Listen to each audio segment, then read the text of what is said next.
Welcome to North Queensland, Jason and Michael. Thank you for two very interesting presentations. I think I might just cut to the chase. I had a really good Donald Trump question, but I might leave that to last if we have some time. But I see in CEDA's economic and political overview, it shows that Australia had its 24 years of continuous growth, except for the last quarter that was reported, Michael.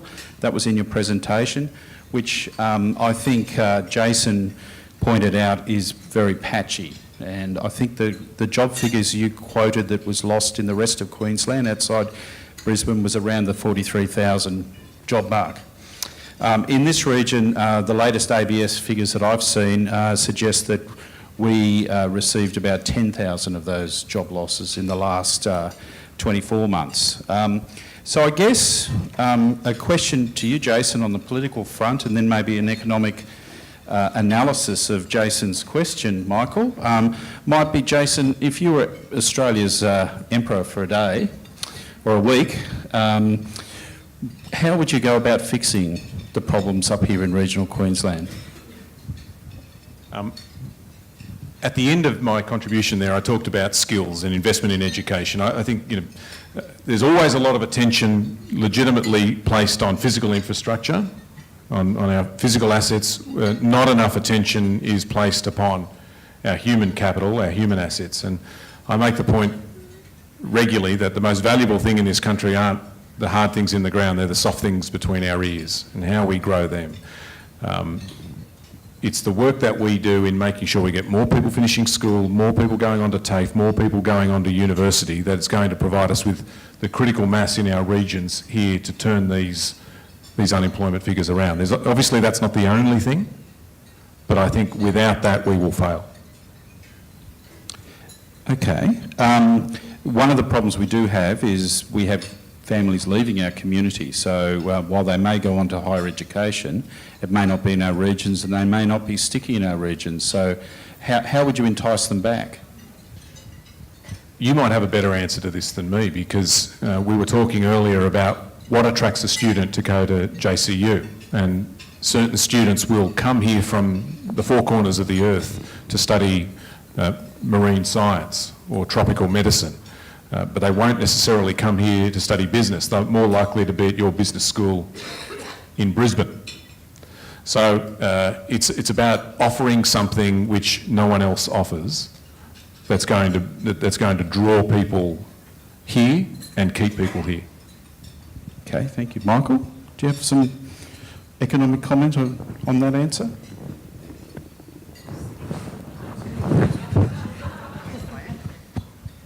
I do, and I'm Mr. Nasty, to tell you the truth. I was thinking the other day that if someone came knocking on my door offering me a couple of $2 billion a year, and Joh Bjelke-Petersen was running Queensland, he wouldn't put up with landholders saying, I don't agree with this. And in a way, the youth unemployment rates in the regional centres are dreadful. They're way too high. In parts of the cities, they're way too high. So you can't, well, you can say no to these invitations to accept more income, and you pay the price for that.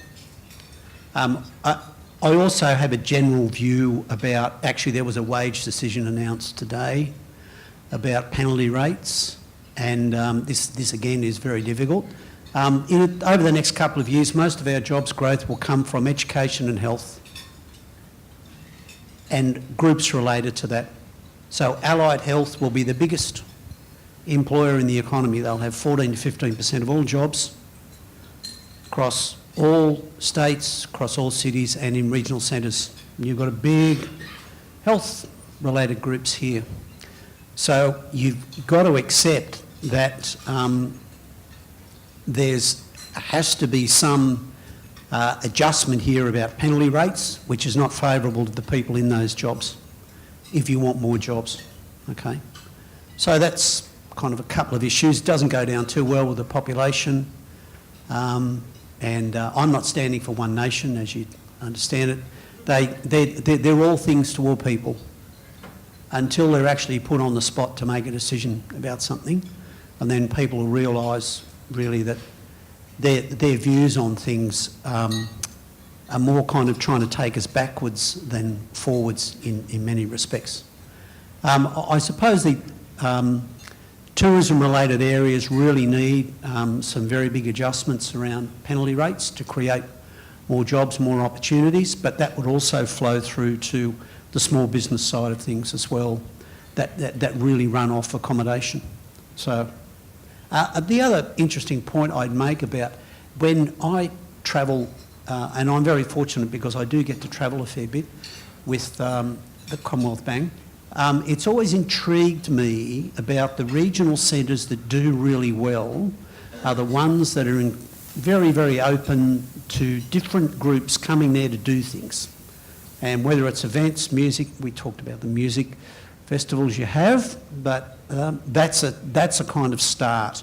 And it's even being very open-armed about other industry or sectors that want to come there and set up operations or do business. And they may be in some ways unappealing to you, but the centres in Australia that do the best in terms of employment and income growth are the ones that are the most diverse, always.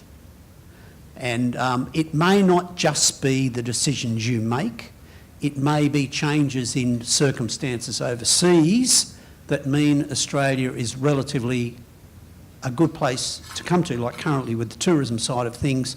A lot of people in Asia are very fearful of issues, those dreadful things that have happened in France. So we've ended up with a lot more tourism flows to Australia, but you've got to be prepared to be relatively more attractive than the next destination. And that's where you come in. You've got to be prepared to change sometimes, to do things, because high unemployment rates are the worst things in the world, and because they seriously undermine people's skills and their confidence, and it's just no good. Thanks, Michael. I think we've got time for some questions from the floor. If you could, we've got two roving over here. I'll just ask people to introduce themselves, just their name and where they're from. Thank you, David. Ren Neiman from McCullough Robinson, Chair. We've seen the massive amount of investment going into Sydney and Melbourne. You've mentioned it yourself, Jason, and I wanted to get your comment on the debate that I think and many other in the industry think needs to happen with respect to asset recycling. It's no doubt that it's had a great driver for those economies and the ability for government to reinvest through asset recycling. We all like to own our own homes, and then eventually we look to upgrade. We sell, we buy, we sell, we buy. In a government sense, it has happened for a very long time. Interested in your thoughts on how that could be a more mature debate than perhaps it's been happened in the past, particularly when it comes to a Queensland focus. Thank you. This is a little bit like the debate about debt. And Michael made the point that not all debt is bad. Debt can be used for economic growth and for infrastructure that drives an economy forward.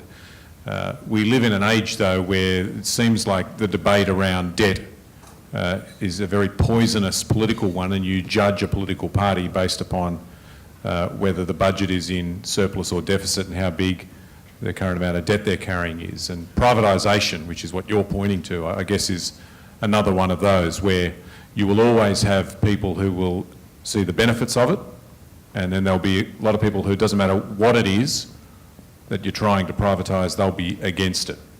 And Michael talked about One Nation and whether they're trying to take us forward or take us back. They'd probably be in the camp of saying that nothing should be in private hands. The approach I take as somebody who went out of the private sector into the public sector is that you judge each of these on their merits. There'll be some assets which should stay in public hands because they can be best done by the public sector, and then there'll be plenty of others where the taxpayer would be better served by the private sector stepping in and operating those services, and then providing the capital, you talked about asset recycling, to invest in other things. So, for example, in New South Wales, a place choked by traffic, they're desperately using that sort of money to try and build more lanes or more roads or more tunnels to keep up. Whether that's successful or not, we'll see in the years ahead. But we shouldn't. Just don't think we should be dogmatic about this and ideological and say all privatisation is good or bad. Judge each asset and each proposal on its merits. Your superannuation is a colossal source of demand for any asset recycling, and in a part that's what's driving this whole issue. All the industry super funds have got a big problem. They've got your cash coming in there every fortnight, and they're willing to invest in 5, 10, 15-year assets, but there's not enough of them out there. Okay, so this is why the New South Wales and Victorian and even the Queensland state governments are in the absolute box position here to keep on selling assets. Now, you as voters may not like that, but you've got to trade it off with the kind of quality of lifestyle you want for you and, if you're fortunate enough to have children, them, okay? So I was never a big fan of privatisations, but I have realised over the last couple of years that the biggest problems of congestion are weighing on the kind of growth outcomes we can possibly get. And I catch a train a bit after 6 o'clock from Cogra into the city every day, and 5 or 7 years ago I used to stand on the platform. There weren't a lot of people catching the train that time of the morning going into the city, and now there's 20-30% more. So I'm thinking, well, that's just population growth and the building of apartments through that kind of region of Sydney. So the state government has to invest to kind of cope with that congestion, right? You most probably want population growth up here. It'll only come with more private sector jobs, actually, and more investment. So I suppose you've got to accept to be a little bit more adaptable with your attitudes towards recycling and investment to actually get it to happen. Thank you, Michael. I've been given the wind-up, sorry, Jenny, so we can all go back and generate more economic activity. So I'd like to welcome Kyle back.